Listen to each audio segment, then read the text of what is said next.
Hi and welcome to a review of the Durafly Mk5 Spitfire from HobbyKing.com. Right, so today we're going to have a look at what's in this box, and then we're going to build it, and then we're going to take it out for a fly to see how it performs. Right, so as you can see here, we've got the ETO scheme, and this allows us to make the Spitfire RCAF, and we can also make the USAF. Also, all the decals are included, so if you want to make the USAF or the RCAF, you can make either one. Right, so let's have a look inside the box.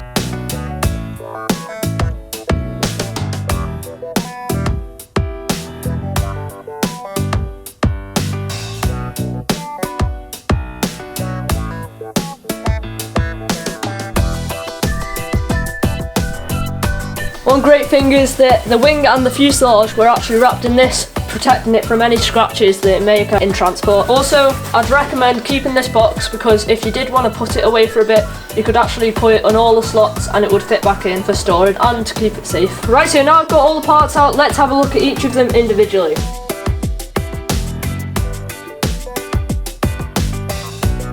Right, so here's the fuselage and here is the motor shaft. Here is an area to add additional exhaust, which are included in the package. Here is the hatch, so that just comes off, and it actually has a really nice area for your battery. The ESC is already zip tied on. There is a battery strap, and all your receiver wires are already there for you to plug in easily. Also, there is a really nice magnetic hatch. Moving along, you can actually see the detail in the scale pilot. I think it's really good that they include that. Also, the paint job, this is really nice, and there are no scratches because there was all that padding so it didn't get scratched during transit.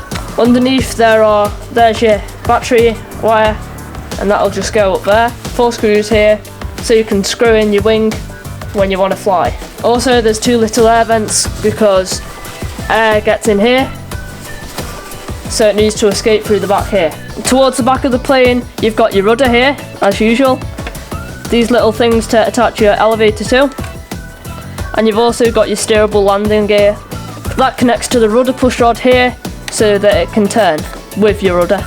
Right, so that's the fuselage, so let's go on to the wing. Right, so here's the wing. It is 46 inches and 1,100 millimeters wide. All your servos, like flaps and ailerons, they actually all come up here, and your retractable gear, they're all made to come up here. There are some little slots to have cannons coming out. They are included in the package, and all the scale detail on the plane is really nice. Again, no scratches on this part of the wing. Right, so as you see, your servo is already inset in the wing, and your landing gear is already set in. I have one tip for the landing gear, which I'll show you in a minute. Right, so here's your ailerons, there's your flaps and ailerons on the other side. And here are the 4 little holes so you can screw the wing into the fuselage. Also, for the wing, there is this little cowl, and that goes on the right hand underside of the wing, which is also very scale. Right, so let's move on to the hardware. Right, so let's have a look in this little package.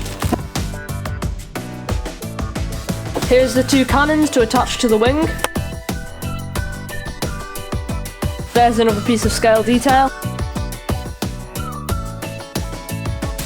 And in this bag they also include a screwdriver, an Allen key and another Allen key.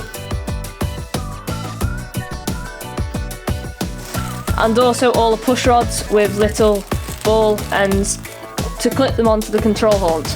Also, here's all your screws. Here is the mast for the Spitfire to go on the top of the fuselage.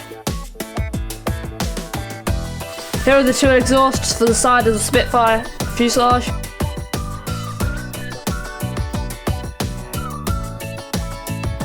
And here is a little mirror for the top of the fuselage. Here is the propeller with little yellow tips, so that'll create like a circle when the prop spins. And also here is the cowl to go with the prop, and here are some screws to screw the cowl on. Also there's these, but I don't quite know what they're for at the moment, but I'll know once I've put it together. Here we've got the decals, so you can make your plane look 2 different ways. One of them is USAAF and one of them is RCAF. Right, so that was everything that was in the box. So let's have a go at building this plane. I'll do a time lapse for you now.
so now I've added the push rods, added the elevator to the fuselage, and I've added all the flap push rods and the aileron push rods, and made sure the landing gear retracts are working. Now I'm just going to add the scale detail, screw the wing on, and attach the propeller and get it all in flying order. Right, so I'll see you when I have that done. Right, so I've finished the build of the Spitfire. I've installed the propeller, nose cone, cannons on either side, scale detail on the top, and decals dotted around the plane. I have set it up as the RCAF version of the Spitfire, which is the British version. These decals were actually already installed, but I'd recommend that you do go over all the decals with a little iron so that they stick down and they don't peel up when it gets wet. The retracts work really well, but I've just got a little tip for you here. My friend told me that this landing gear, they do twist over time through hard landings, so he recommended unscrewing these and putting a bit of Loctite in to make sure that these stay in position. Make sure you use the blue Loctite and not the red Loctite, as the red Loctite will lock it so you can't unscrew it again, but the blue Loctite will allow you to unscrew it. Overall, the build went really well and it was really easy to assemble the separate parts. All you had to do is screw the wings in, put your receiver in the plane, and then you're ready to fly. Right, so I'll see you in a few weeks when the weather gets better outside and it's good enough to fly this with a flight review to see how it performs. Right, so I hope you've enjoyed watching this video, and please subscribe to this YouTube channel if you like the content that I have produced, and like this video as that does help me a lot if you like the video. Right, so I'll see you in the next video. Bye.